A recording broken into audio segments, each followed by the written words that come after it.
goes up even more. When you get out of your car at work, your exposure actually probably goes down. If you work in an office and you get to the office and get behind your desk, the exposure goes down even further.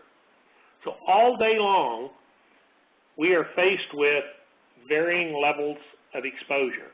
Same thing happens to the people out on the floor doing the work. All day long, they're exposed to different levels of exposure. So I contend we probably, as long as we're using people, are never going to be find ourselves in a situation where there's no exposure. We are. When I talk about exposure, what I like to talk about are acceptable levels of exposure. And so exposure, to me, is in every single one of our companies, we have practices, procedures, policies, rules, regulations, standards.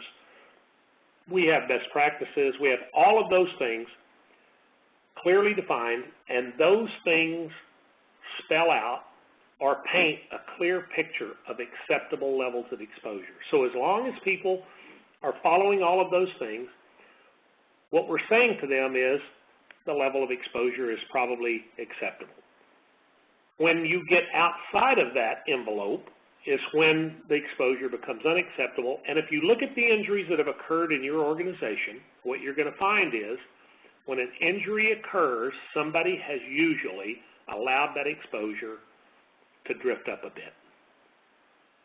Now, Patrick made a really interesting point when he said he fell into the trap of talking about numbers.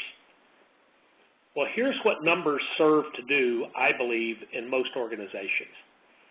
By talking about injury numbers, we focus people on injury prevention as the objective. So as an employee, when I think